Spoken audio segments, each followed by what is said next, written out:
Hello, I am Mike Matthews, and this is Muscle for Life. Thank you for joining me today for a new episode on the topic of body type. And this is a topic that I've been asked about many times over the years. People will ask me, what is my body type?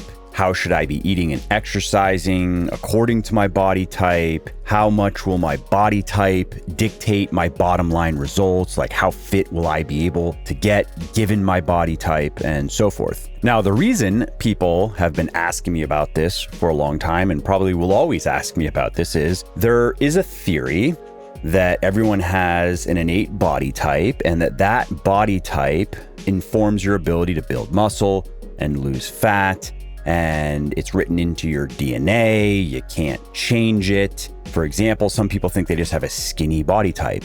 Many guys will say they're hard gainers and they are just genetically predisposed to being scrawny. This is often called the ectomorph body type. Now, on the other hand, many people think that they have a thick or a fluffy kind of body type. The endomorph is the term. And these people have found that they can gain muscle and strength fairly easily. They respond well to training, but it seems very hard for them to lose body fat. They often think that their body is programmed to gain fat easily, to hold on to body fat, and they often have resigned themselves to higher body fat levels than they would like to have because they think that their body type more or less precludes them from maintaining a significantly lower body fat percentage. And as you will learn in this podcast, there is truth in these categorizations. You can categorize people based on their current body type. And as you will learn, there are some inherent differences between these body types. But fortunately, you can have the body you want. Just because you have a certain type of body does not mean that it can't look differently in the future. You might have to work a little bit harder than someone else, and I will talk about this. But there is no such thing as a forever frail body type or a forever fat body type. Okay, let's start this discussion with answering a question. What is a body type? Well, a body type, or technically speaking, a somatotype, is a way of classifying a person's body based on different physical characteristics like their skeleton and the distribution and the proportion of muscle and body fat. And the three main body types are ectomorph, mesomorph, and endomorph. And this theory of body types was first introduced by a psychologist named Dr. William Sheldon in 1940, and he believed that everyone was born with an unchangeable body type that determined not just physical aspects, but also aspects of their personality and their temperament. Now, subsequent research discredited Sheldon's claims. However, the categories lived on, and in the health and fitness realm, people continue to use those body types, ectomorph, mesomorph, endomorph, and oftentimes people believe that in order to maximize their results in their fitness, in their health, they need to eat and exercise in specific ways according to their body type. They often believe, and you'll find influencers and experts saying the same thing as well, that an ectomorph should not be eating and exercising the same way as a mesomorph, and a mesomorph should not be eating and exercising the same way as an endomorph, and so on. And furthermore, many people believe that their body composition is heavily influenced by their body type, or even determined by their body type, that because they have a certain body type, they simply cannot accomplish a certain body composition.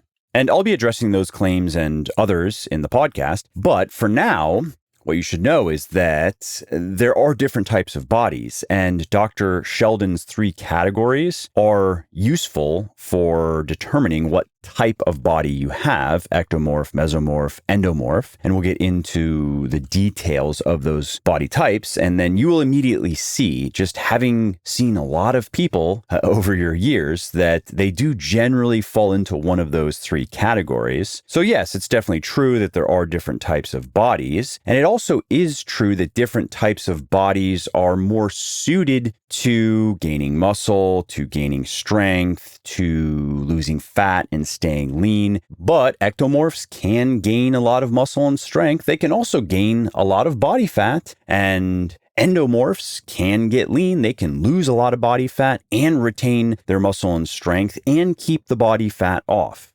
But I'm getting a little ahead of myself here. So why don't we first just talk about these body types? So the ectomorph body type, what is that? Well, people commonly think of this body type as just the lean body type or the slim body type. These are people who tend to have narrow hips, narrow shoulders, thin wrists, thin ankles, long limbs. They've usually been relatively lean most of their lives, so they always have just had low levels of body fat, but they also usually have had lower amounts of muscle as well. And if left to their own devices, they often say that they can't gain much muscle. They also can't gain much fat. They can lose muscle easily. They can lose fat easily. That's usually the experience that an ectomorph will share, especially if they're new to fitness and they haven't quite figured out some of the things that I'm going to be sharing with you in this podcast. And then we have the mesomorph body type. So this is often referred to just as kind of like the athletic body type. So this would be in between the ectomorph and the endomorph, which I'll get to. So in this middle body type with a mesomorph, this is somebody who usually has broader shoulders. They'll have a narrower waist. They usually will have well-formed muscles. They tend to have a bit more muscle than most people. They tend to respond well to training, so they can gain muscle fairly well. They also tend to respond well to dieting. They don't struggle to lose fat usually, and that's the mesomorph. And now we have the endomorph. So this is the body type that people commonly think of as the stocky or the thick kind of body type. So these are people who have broad shoulders. They have a big rib cage. They have a big waist, giving their upper body a kind of blocky appearance. They have big bones. They have thick joints. They tend to have shorter limbs, and they tend to have higher amounts of muscle and fat. Just generally, they just tend to be bigger, stronger people. And that's been the case usually most of their lives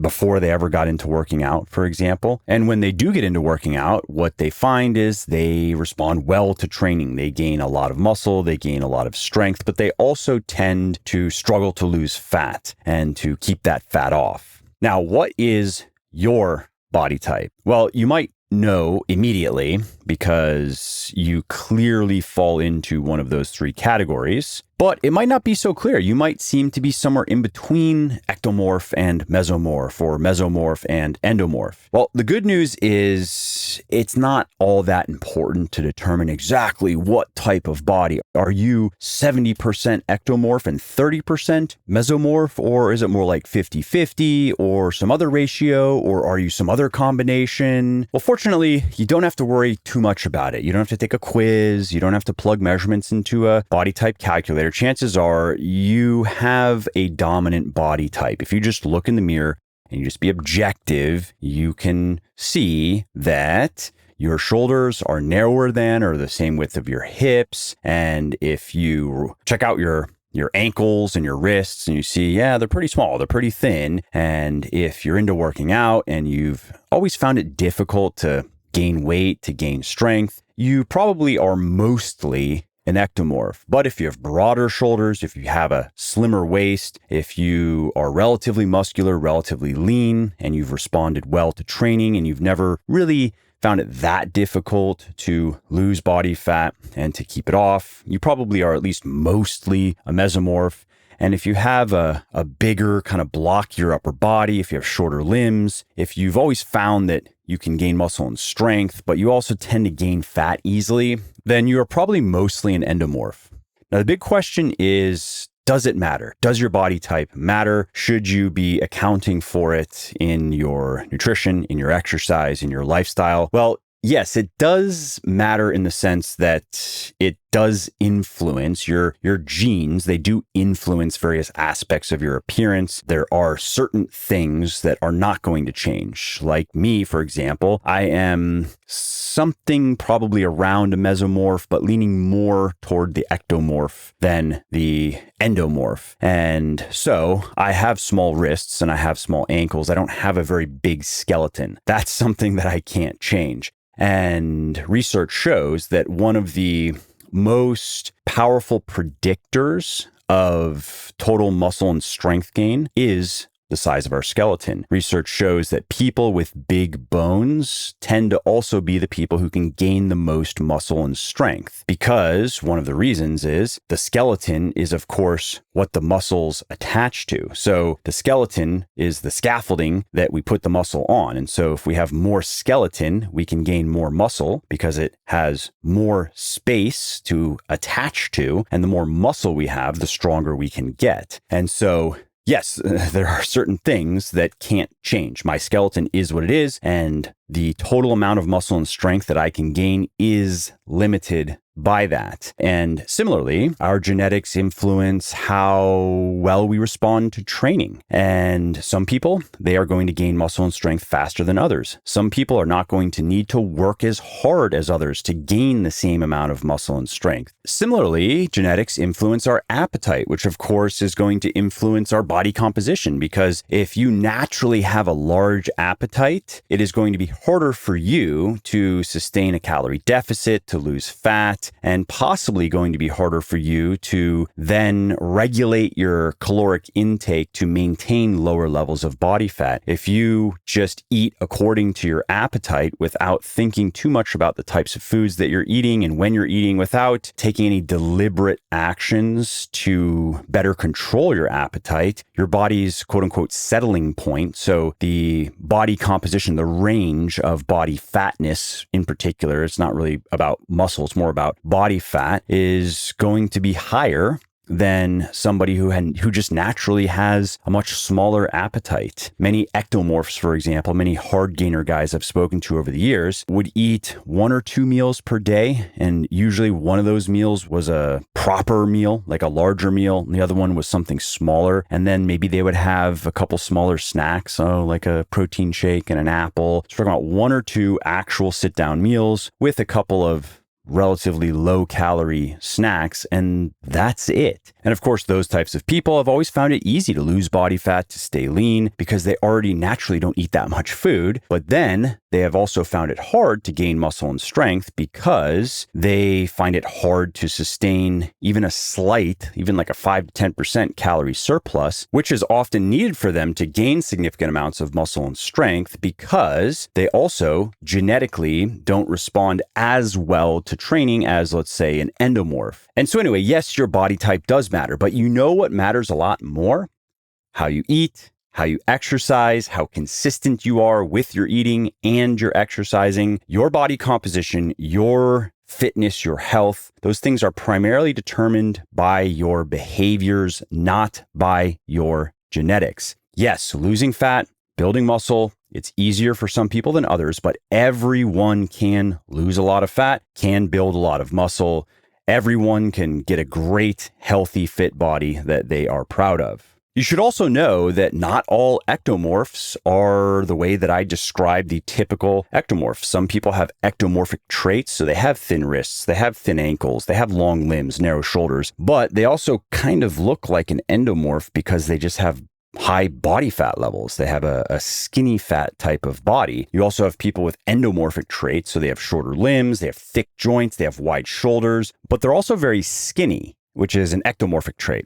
And similarly, you can change the appearance of bodies in ways that make them appear to be a different body type. You can take a classic ectomorph and you can add enough muscle in the right places of their body to make them look like a mesomorph. And you can take a classic endomorph and just strip away enough body fat to make them look like a classic mesomorph, a classic athlete. And so these are some of the reasons why I just don't put much stock in this emphasis on body types. It can be useful for understanding genetic strengths and weaknesses. It can be useful for understanding ceilings of muscularity, of strength, and we all have an absolute limit of muscle and strength that we can gain, no matter what we do in the kitchen, what we do in the gym. So long as we don't get into abusing anabolic drugs, we are only going to be able to get so big and strong. And if you want to learn more about that, actually head over to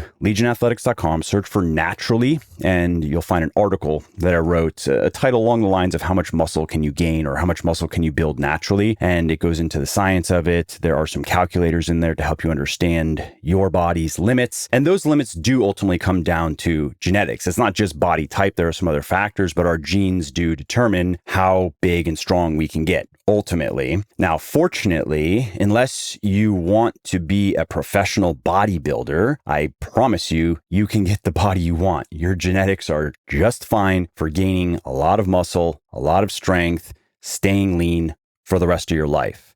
You may not be able to get up on a stage in a Speedo and flex for plastic trophies, but you can get into fantastic shape and stay that way. That said, I do have some tips to share for each of the body types to help them make the process of gaining muscle and strength and losing fat as straightforward and as productive as possible. So first, let's talk about the ectomorph. So typically an ectomorph, whether it's a guy or a girl, they would say that they are a hard gainer. They struggle to gain muscle and strength. They struggle to retain muscle. They generally do not struggle to lose fat and keep it off. And usually the number one priority for these people, at least the ones I've spoken to over the years, is gaining muscle, is gaining strength. They're not so concerned with body fatness because, again, they don't gain body fat easily. I'm going to talk a little bit about why in a minute. And so the most common reason why these people struggle to gain muscle and strength is they don't eat enough food. And if you consistently don't eat enough calories, if you consistently don't eat enough protein, you are going to struggle to gain muscle and strength. If you also have an ectomorph, or if your body's mostly ectomorphic, because it also certainly will respond to training, but it probably will not respond to training as well as, let's say, an endomorph. So the ectomorphic body does benefit greatly from the, let's say, anabolic stimulus that comes from a calorie surplus. And as I mentioned earlier in this podcast, many ectomorphs I've spoken to over the years have struggled with this because they don't have large appetites. They struggle to eat enough food just to maintain their body weight, let alone gain body weight. And so the goal is 110% of total daily energy expenditure per day. So about a 10% calorie surplus, eating about 10% more calories than you burn every day. And if you don't know how many calories you burn every day, head over to legionathletics.com, go to the Learn section of the menu, go to Tools, and look for the TDEE calculator, the total daily energy expenditure calculator, and you can calculate your approximate total daily energy expenditure and learn a bit about that and why it matters. Now, in addition to just eating enough calories, you also want to eat enough protein. And if you are an ectomorph, that's going to be probably something around 1 gram of protein per pound of body weight per day. I would not recommend lower than probably 0.8 grams of protein per pound of body weight per day. And then you want to eat plenty of carbs, upward of 2 grams of carbs per pound of body weight per day. If you really want to follow a lower carb diet, you can. But as an ectomorph, the additional anabolic stimulus that comes from eating a lot of carbs is going to help you. So I would recommend a higher carb diet rather than a lower carb diet. And then the remaining calories are going to go into fat, probably going to be anywhere from 0.2 to 0.4 grams of fat per pound of body weight per day. And if you combine that diet, if you can do that, if you can figure out how to eat that much food, which often means making some changes to the foods that you're eating. Many ectomorphs I've spoken to over the years were not eating enough calorically dense foods and had to start eating things that they don't normally eat, but that are great for getting in calories. And it's healthy calories. For example, it could be pasta, like whole wheat pasta. It could be whole wheat bread. It could be peanut butter or almond butter, some sort of nut butter. It can be drinking calories. Drinking milk, for example, can help a lot. Just a couple of cups of milk per day. Hey, that's 300 to 400 calories, and it is not as filling as food, which is good in this case because, again, many ectomorphs get very full very quickly and stay full. They just don't have big appetites. So if you can combine those dietary recommendations with some training recommendations I'm going to share with you, you should be able to gain anywhere from 0.5 to 1 pound pound per week. And that's not going to be all muscle, but it will be a fair amount of muscle. Now, another reason ectomorphs tend to lose fat easily, stay lean easily, certainly more so than an endomorph, is they tend to move more without realizing it than your average endomorph. This has been shown in research that non-exercise activity thermogenesis, as it is referred to, NEAT or NEAT, can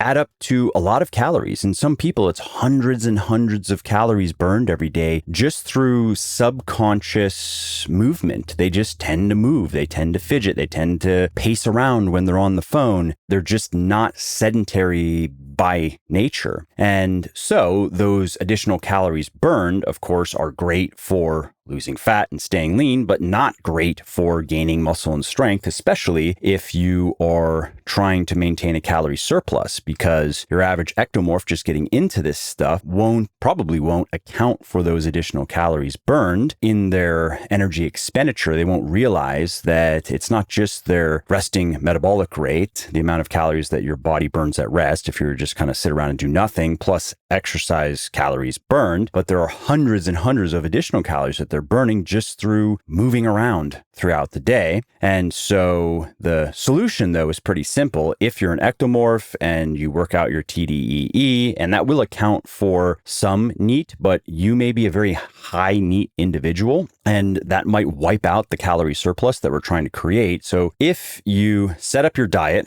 and you are not gaining any weight, which means you're not really gaining any muscle to speak of. It's been weeks, you're training hard, you just need to eat more. So I would recommend bumping your protein up to 1 gram per pound of body weight per day if you're not there already. And if you already are there already, that might be enough. If you go from 0.7, 0.8 up to 1, that might be enough. That might be enough extra calories to get you gaining weight, gaining muscle. But if that's not enough, then you can just increase your carb intake. So you can increase your carbs by anywhere from probably 20 to 40 grams per day, something like that. If you do that once and then wait and see over the next week or two, if that doesn't work, do it again, week or two, do it again, and so forth. And if you are eating as many carbs as you can, you just can't force yourself to eat more carbs, then lastly, you can add calories in the way of fat. But the reason I save that for last is dietary fat is most easily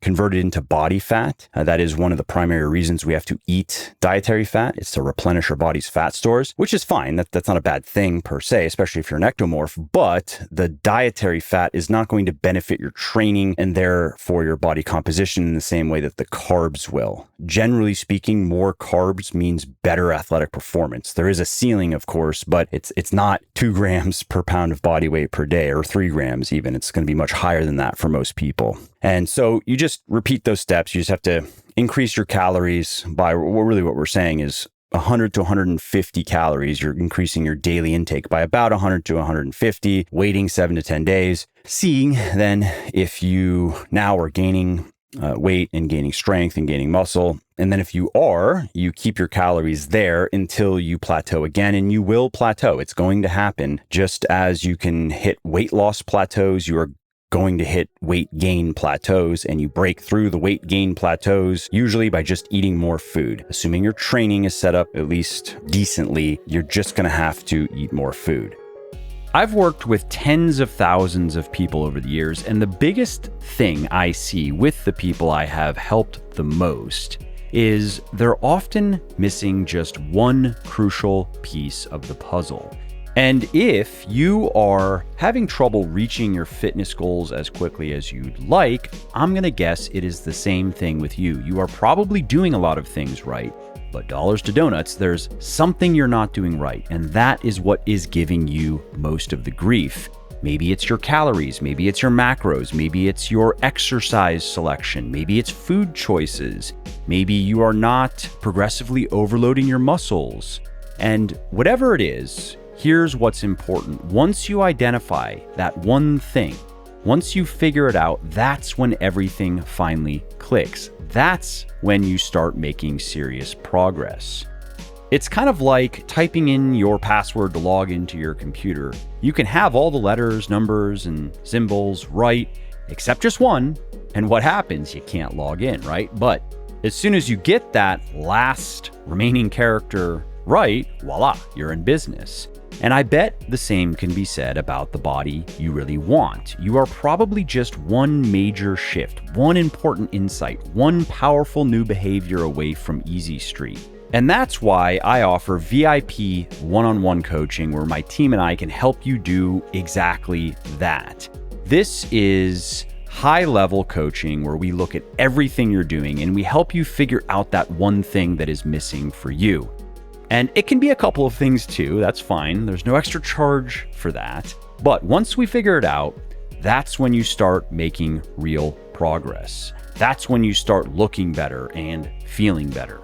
So if you're ready to make more progress in the next 3 months than maybe you did in the last 3 years, and yes, that has happened for many of our clients, head on over to muscleforlife.show/VIP. That's muscleforlife.show/VIP and schedule your free consultation call, which, by the way, is not a high pressure sales call. It's just a friendly chat where we get to learn about you and your goals and your lifestyle and then determine whether our program is right for you. Because sometimes we do speak with people who just aren't a good fit for our service, but we almost always have other experts and other resources to refer those people to. So if you are still listening to me and you are even slightly interested, go schedule your free consultation call now at muscleforlife.show/VIP.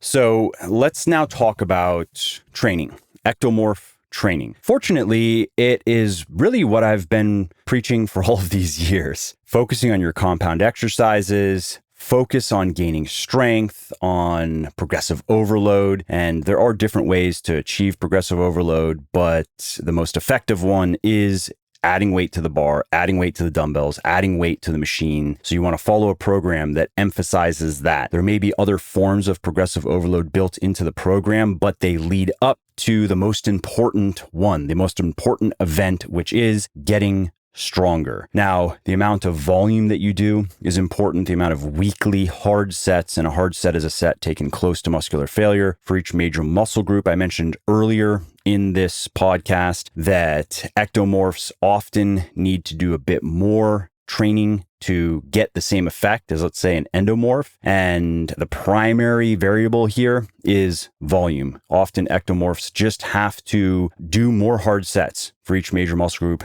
per week to get the same results as, let's say, an endomorph. Now, if you are new to weightlifting and you are an ectomorph, you probably don't need to do more than 10 to 12 hard sets for any major muscle group per week to gain more or less all of the muscle and strength that you can gain for your first year or so. And an endomorph might be able to get the same results with 8 hard sets per major muscle group per week, for example.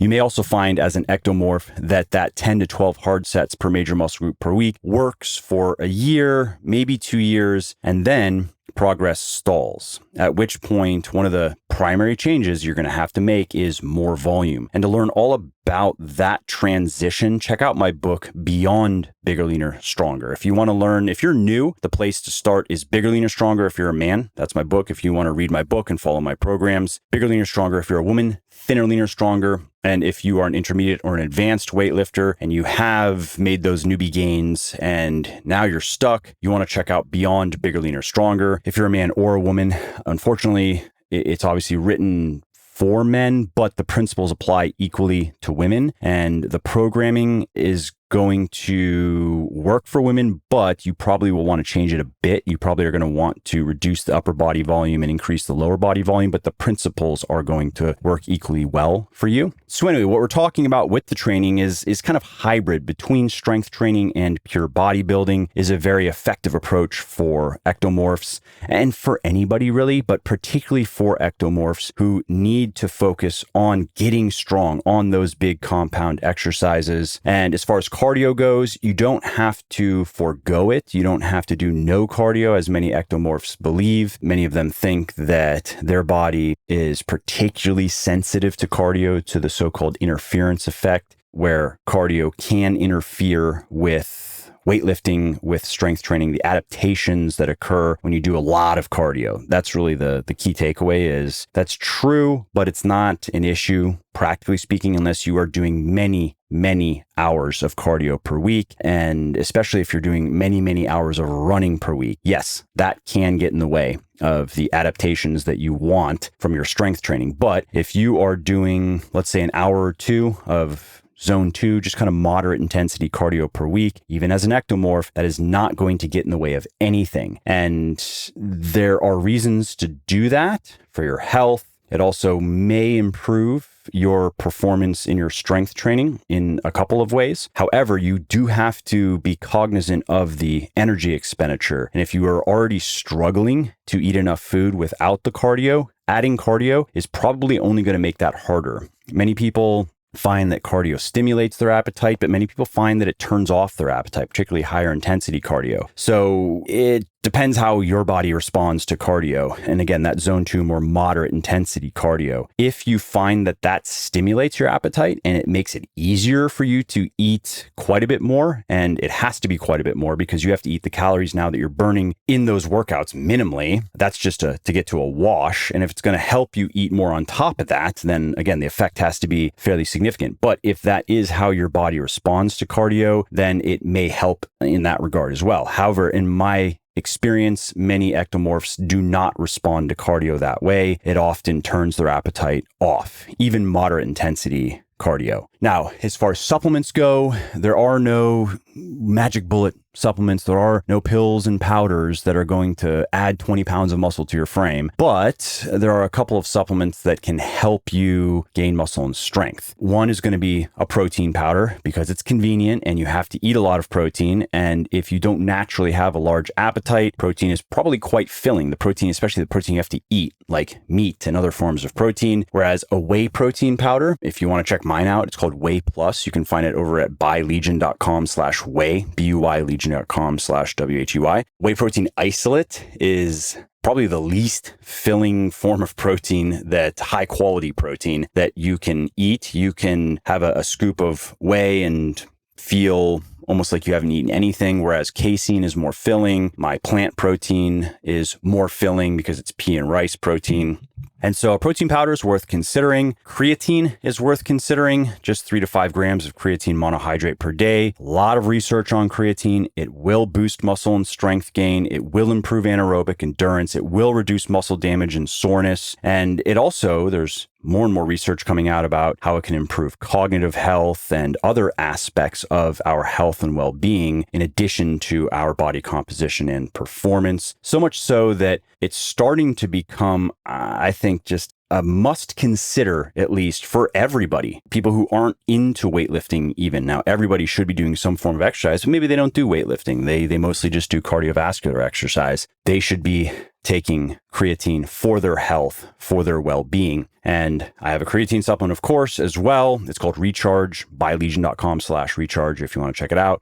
And lastly, I think you should consider a vitamin D and omega-3 supplement, because those are very important nutrients. Vitamin D is really a hormone, actually, for the body that influences health and performance in many different ways, can also influence body composition. Fish oil, for example, which is an omega-3 supplement, can influence the rate at which you gain muscle and strength. And you can find vitamin D as just a standalone supplement if you want to go that route, or if you want it as part of a more all-inclusive multivitamin. I have a multivitamin called Triumph, buylegion.com/Triumph. And then I have a fish oil as well called Triton, buylegion.com/Triton. And supplements are supplementary, of course. You don't have to take any of those supplements. Most important is eating right, training right, sleeping, and so forth. But if you have the budget, if you have the inclination, the right supplements can make a difference, especially when you take enough of the right ones, because individually they may not make a big difference, but cumulatively, when you are taking 3 or 5 of the right supplements, the cumulative effect can be fairly significant. Okay, now let's talk about the mesomorph, eating and exercising as a mesomorph. And the mesomorph, this body type is really ideal in the context of this discussion, the context of just general fitness and body composition, because the mesomorph, this body type, typically comes with a bit more muscle than average, a bit less body fat than average. This type of body, if we fast forward to like college age, is fairly close already to the type of body that most people want. And so most mesomorphs then find that they don't have to work as long and as hard to get to that type of body that most people want. And so what that means then practically is many mesomorphs don't have to be as rigorous with their diet, for example, as an ectomorph or an endomorph. They find that they have a well-calibrated appetite naturally, and their body responds pretty well to training. So a calorie surplus still is a good idea if you're a mesomorph, or if you're mostly a mesomorph and you really want to prioritize gaining muscle and strength as quickly as possible. You do also want to be in a calorie surplus. You want to do exactly what I explained for the ectomorph, but you're going to find it easier than the ectomorph because your appetite is naturally bigger. You also are probably going to respond a little bit better in your training, and so the results are going to be a little bit better, so that's a little bit more motivating. However, what you will find compared to the ectomorph is that you're gaining body fat faster. You're gaining muscle faster, but you're also gaining body fat faster because you're just gaining weight faster. And so over the course of 4 to 6 months, for example, an ectomorph can lean bulk and gain quite a bit of muscle. They can gain a bit of fat. There may also be some genetic components in play regarding how much muscle versus fat is gained, or just how much fat is gained in an absolute sense. And so the bottom line is the ectomorph over that, let's say, 6-month period of lean bulking, they may gain less muscle in you, but they also gained quite a bit less fat than you. So they still have their abs, for example, and they've clearly gained some muscle. You've gained more muscle, but your abs are gone now. And so then there is a point where you're going to have to stop lean bulking because your body fat percentage as a guy, let's say it's pushing 20%, or as a gal, it's pushing 30%. You don't want to go too far beyond that for reasons of health and aesthetics and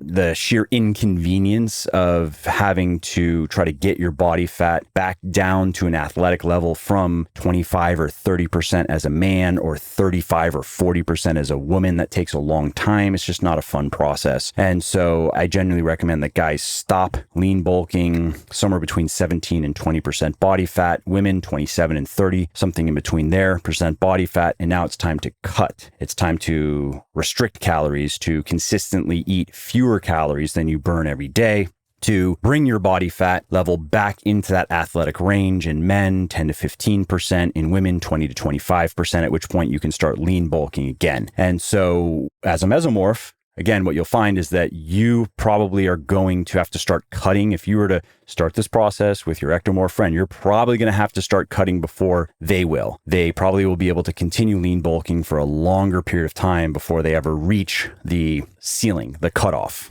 And if you want to learn about cutting, how to do that correctly, head over to legionathletics.com, search for Lose Weight Fast. Check out an article I wrote called The Complete Guide to Safely and Healthily Losing Weight Fast. And of course, we're talking about losing fat, and fast is a relative term, but I explain these things in that article. And one final dietary comment that I will make as someone who has a body type, something in between, probably ectomorph and mesomorph, hard to say which way it really leans, but as a mesomorph, certainly will be able to stay lean, and it's going to be easier for you to stay lean than an endomorph, but you are probably not going to be able to stay as lean as easily as an ectomorph. Guys and gals who are just naturally kind of shredded, and they're always just kind of shredded, and that's their body's settling point. Even when they get into working out, they gain muscle and they just are always kind of just shredded. That is an advantage of the ectomorphic body type. And so just know that you are not going to struggle with your body fat levels as much as an endomorph may, but you also are probably not going to find it as easy to get to very low levels of body fat and to stay there. Not that that's even a great idea for health and well-being, but it can be fun. I understand it can be fun to do it for a summer. Okay, mesomorph training, what should you be doing? Well, like the ectomorph, I would recommend heavy compound lifting, anywhere from, let's say, 4 to maybe 10 reps per set, depending on various things that I go into a lot of detail in my books. Again, if you're relatively new to this stuff, pick up Bigger, Leaner, Stronger. If you're a man, if you're a woman, pick up Thinner, Leaner, Stronger. Even if you don't want to get thinner, it also, of course, talks about gaining muscle and strength. It's only called Thinner, Leaner, Stronger because that title surveyed much better than the other titles that I had and that I was considering. The one that I liked the most, for example, Fitter, Leaner, Stronger. I thought that was a better title for several reasons. Didn't survey nearly as well with women who were representative of the people the book is for. Those women much preferred Thinner, Leaner, Stronger than Fitter, Leaner, Stronger. So I went with what the market was telling me. Anyway, so those are the books to check out if you're a man, if you're a woman. I also have a book called Muscle for Life that I should mention. If you are a man or woman over 40 years old and you are brand new to all of this stuff and you are not in good shape right now, Muscle for Life is going to be the best book for you. And finally, if you are an intermediate or advanced weightlifter, a man or a woman, check out Beyond Bigger, Leaner, Stronger. But to just summarize, as a mesomorph, if you focus on the compound exercises, you do a bit of bodybuilding, again, a hybrid approach. So you have your strength training, you have your bodybuilding, you have moderate volume. If you're new, probably around 10 hard sets per major muscle group per week is going to be plenty for you to gain a lot of muscle and strength. And that's going to work for probably at least a year, if not 2 years, before you're going to have to make any significant change. Something else worth noting is that your body type is not as suited to bodybuilding or strength training, like pure strength training, powerlifting, as an endomorph. Your ability to gain muscle and strength is going to be good, but not great, not outstanding, whereas that is an endomorph's strength. They can gain a lot of muscle and a lot of strength. And so you should just know that getting into this. If you are thinking about maybe wanting to be a bodybuilder, that's not to say you can't be a bodybuilder. I'm just saying that it's going to be harder for you to gain the amount of muscle that is needed to do well in bodybuilding compared to an endomorph. Same thing would go for powerlifting. That's not to say that you can't get into powerlifting and you can't do well enough in powerlifting, but you are generally not going to do as well as an endomorph. So you also need to take those things into account in your training. If you were to train like a pure bodybuilder, unless you have a lot of time to spend in the gym so you can rack up all the volume that you need for every little major muscle group, you are simply not going to get the same results that you might see in an endomorph following the exact same program. And the same thing would go for powerlifting, which again is why I generally recommend for ectomorphs and for mesomorphs a hybrid style of training. And the ectomorphs, as I mentioned, just have to understand that they may have to do a bit more volume for each major muscle group. They have to work a little bit harder at it, whereas the mesomorphs will be able to get the same results, maybe even slightly better results with a bit less work. Now, on the supplement side of things, there's really nothing else to add. Protein powder, creatine, vitamin D, fish oil. I mean, there are other supplements that you may want to take, like a good pre-workout, for example, and you might want to take something for your joints, or you might want to take something for your gut, like good probiotic. And I sell all of these supplements, but they are supplementary by nature. If you want to learn about the supplements that I have, and if you want to get an idea of what supplements may make sense for you in addition to the essentials that I've mentioned, head over to legionathletics.com and look on the menu, and you'll see that there's a link for a quiz. It's also right there on the homepage, actually. So take the quiz, and it's going to ask about your diet, about your training, about your lifestyle, and then make some recommendations and explain why. Okay, now let's talk about the endomorph, and let's talk about eating. So endomorphs, they tend to have more muscle than the average person. They also tend to have a bit more body fat than the average person. They often look stocky, and that often is why the endomorphs I've spoken with, many of them over the years, if they're starting out in all of this, they have body fat to lose for their health and for their own preferences. Like, they're just a bit fatter than they want to be. And so that's usually where the fitness journey begins for endomorphs, is with losing some fat. Not always. There are sometimes, it's usually men who are getting into powerlifting who want to just lean into their strengths and gain strength and gain muscle, and they don't really care about body fatness. And that can work. It's not great for health, especially as you get older. It's not great for general health. It's not great for joint health. So wouldn't be my top recommendation unless that's really what somebody wants to do, in which case I understand you can't let your body composition dictate your life. I still, though, would recommend doing it in the healthiest way possible, and that would entail a bit less body fat if we're talking about powerlifting than you generally see.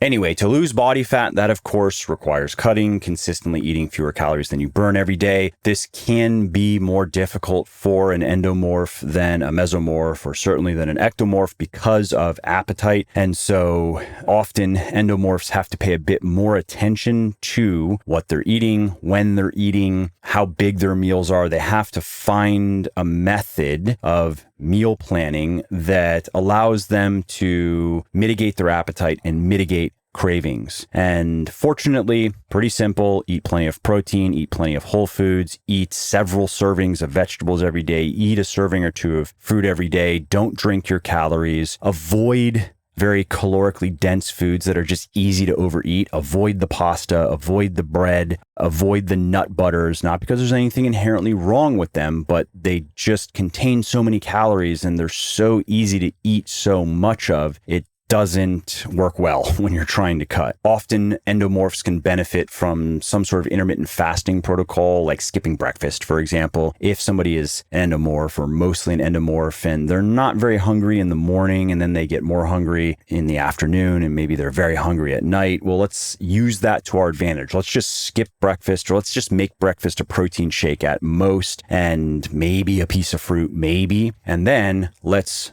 use a fair amount of our daily calories in our lunch, and then let's use a large amount of them in our dinner, maybe even have an after dinner snack as well. It can be something small. It should be something small, but it could be an hour or so before bed. I like to have overnight oats, for example. I have a couple hundred calories of overnight oats about an hour and a half to 2 hours before bed, just because I don't like going to bed feeling hungry at all. And I love overnight oats. And so that's what I do. Another practical tip for endomorphs cutting is do cardio. You are going to benefit more from cardio than an ectomorph, for example, because chances are naturally you're just not going to be as active as that ectomorph. So if you can do cardio at least a couple of hours per week, let's say anywhere between 1 and 3 hours of moderate intensity cardio per week, that can help tremendously with just keeping that fat loss consistent and allowing you to eat more food, which is going to help you better regulate your diet and mitigate those cravings. And it just occurred to me that I didn't talk about weekly volume or training frequency, which is a mistake. So I'm going to quickly comment on that for each of the body types. So if you're an endomorph and you're cutting, the best setup is probably going to be 3, max 4 strength training workouts per week, an hour or so per workout, and then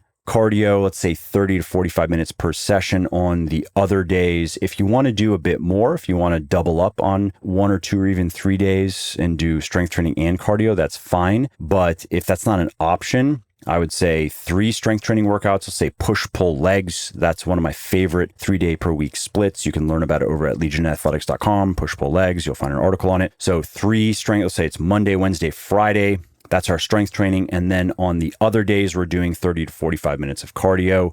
Anything that you enjoy doing, it just has to be a bit more than walking. So it could be rucking. So you throw 20 or 30 pounds in your back and you go out and walk, because that's more cardiovascularly demanding. It's more difficult than just walking. But going out for a walk is great. You should also be going out for a walk or 2 every day outside, get some sun, look at the trees, touch grass, as the kids say. But in addition to that, I'm talking about cardiovascular work, that zone 2 moderate intensity. So it could be 4 days of that, 30 to 45 minutes per session, 3 days of strength training, and do whatever kind of cardio you like. It could be biking, it could be swimming, it could be running. That amount of running probably won't be an issue, but I don't like to run. I also don't like how it feels on my joints when I do it too much, on my knees. So what I do is I have an upright bike in my house, and I just hop on the upright bike and I do something that I would be doing anyway. If I have to make a phone call, I'll make it on the bike, or maybe I'll read because I read on my phone, and it's not as enjoyable to read a book book on the bike as it is to sit down and read, I still can get pages done, or maybe listen to a podcast or listen to an audiobook or whatever, or watch a TV show. At least you're making it more productive that way.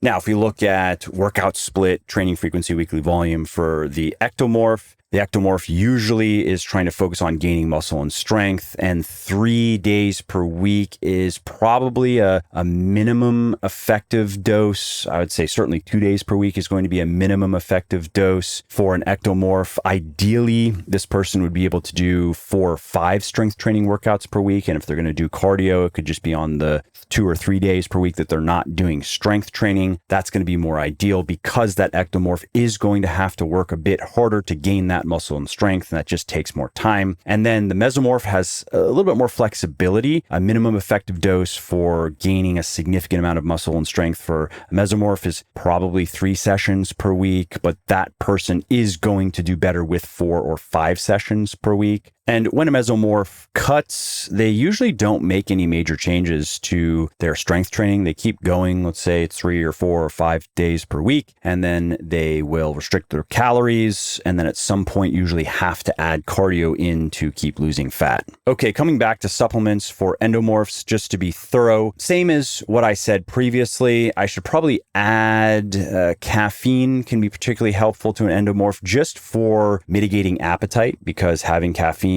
every day or at least a few days per week can reduce appetite. And it also might be worth considering some fasted training. So training with an empty stomach that has been empty for many hours. It's not just a stomach that feels empty. Actually, it refers to if your body's in a fasted state, your insulin levels are at a low baseline level because your body has finished processing the food that you ate in the last meal. And now it is living off of its fat stores, off of its energy stores, waiting for the next meal. And many people will say that training in a fasted state speeds up fat loss. A number of studies have shown that to not be true. However, there's a supplement called yohimbine, and you have to be in a fasted state for it to work. But a number of studies show that if you train in a fasted state and you take yohimbine, and if you're going to take yohimbine, I would recommend taking caffeine. That little supplement stack combined with fasted exercise can greatly increase fat burning, and specifically can greatly increase the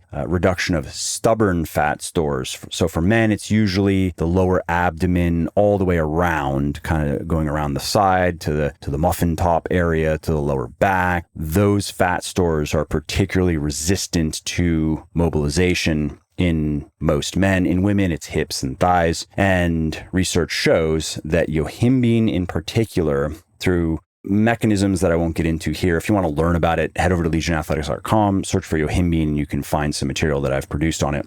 But yohimbine in particular can be effective for mobilizing those fat stores and just losing fat faster in general. And so as an endomorph who is going to probably have a bit harder of a time losing fat and just having a steady rate of fat loss without running into problems related to hunger and cravings and so forth, I do think it makes sense to consider some supplements that are related to losing fat, like yohimbine, like caffeine. One other supplement, if you want to look into it, is a fat loss supplement of mine. It's called Phoenix, and it has several other ingredients that can help further reduce appetite, reduce cravings, increase energy expenditure. It's called Phoenix. You can find it over at buylegion.com/Phoenix. Well, I hope you liked this episode. I hope you found it helpful. And if you did, subscribe to the show because it makes sure that you don't miss new episodes. And it also helps me because it increases the rankings of the show a little bit, which of course then makes it a little bit more easily found by other people who may like it just as much as you.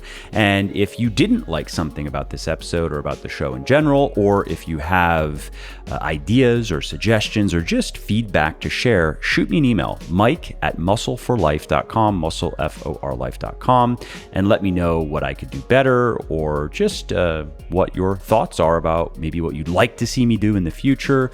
I read everything myself. I'm always looking for new ideas and constructive feedback. So thanks again for listening to this episode, and I hope to hear from you soon.